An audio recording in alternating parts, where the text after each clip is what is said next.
લે વાળો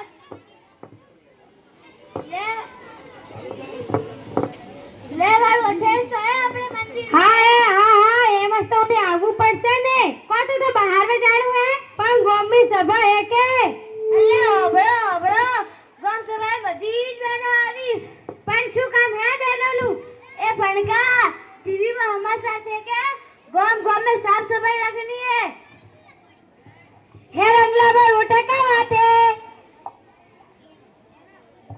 अरे बेन तो गांव में सफाई कर लिया वो बात है ई गांव सफाई का है ઈ તો તમે કચરો રોડ માથે નાખો છો ને એટલે गांव में सफाई क्यों करती है वो माटे सभा है हाँ अभी समझ पड़ी ઈ તો હું કહેતી હતી કે ગામમાં કેટલી ગંદકી હે પરી ए हाँ હવે ડાપણ આવ્યા એડો જુઓ પેલી બહેનો આવી હે જુઓ સરપંચ પણ આવે ગામમાં એટલા બધા જ ભાઈ બહેનો આવી જાઓ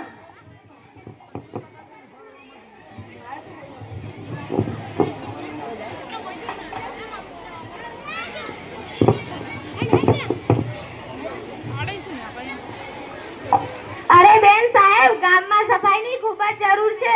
હા આપણે અહીં તો તરતા જ કરીએ છીએ જો આપણે આપણું ઘર અને શેરી સ્વચ્છ રાખીએ તો આપણું ગામ સ્વચ્છ રહે અને ગામ સ્વચ્છ રાખે તો આખો આપણો દેશ સ્વચ્છ થાય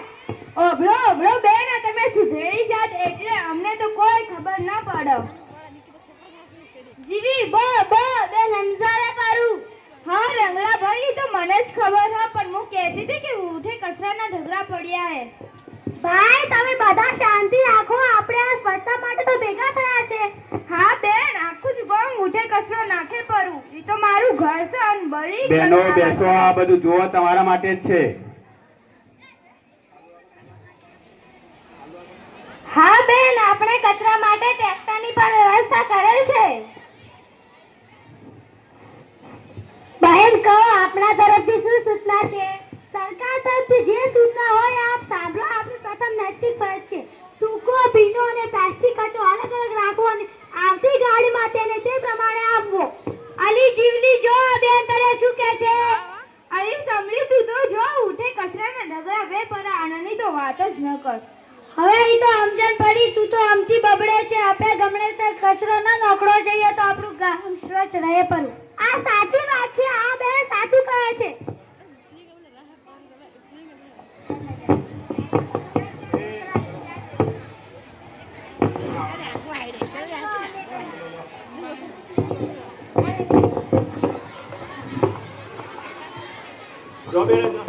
અલ્લા કમલા સગલા કકડા બુજો આ સ્વચ્છતા માટે ભારત સરકારે ઘરે ઘરે શૌચાલય બનાવે છે અને તમે બહાર ગંદકી ફેલાવો છો તમને શરમ નથી આવતી તમારા અંદર શરમ નામનું કોઈ છે કે નહીં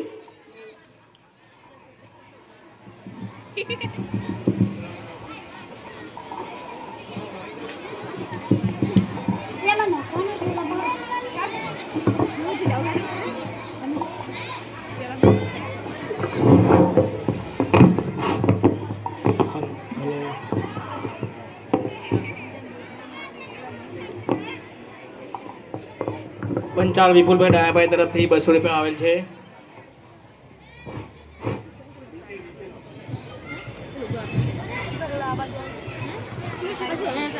અરે બેન લીલો કચરો મને આપો અરે બેન સૂકો કચરો મને આપો અરે બેન પ્લાસ્ટિક કચરો મને આપો અરે બેન કાગળનો કચરો મને આપો અરે બેન કચરો કચરા પેટીમાં નાખો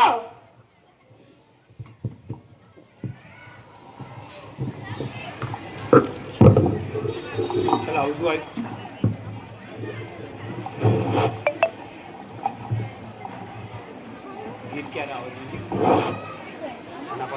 હે તલાટી સાહેબ આખું જ ગામ ઉઠે કચરો નાખે પરો તેમને તો કોઈ કહેતા નથી મને જ કહેવાનું સરકારે તમને હુકમ મૂક્યા હશે અરે બેન અમારે ગામ સ્વચ્છ રહે તે માટે વ્યવસ્થા તો કરવાની પણ તમારે બધાએ કચરો તો કચરા પેટીમાં નાખવો જોઈએ ને અલી જીવલી તું તો એને જ રહી તને તો આટલું સમજાય પણ તું સમજતી કેમ નથી સારું બેન હવેથી એમ જ કરીશું हमसे निकलेगी स्वच्छता की एक नदी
Thank you.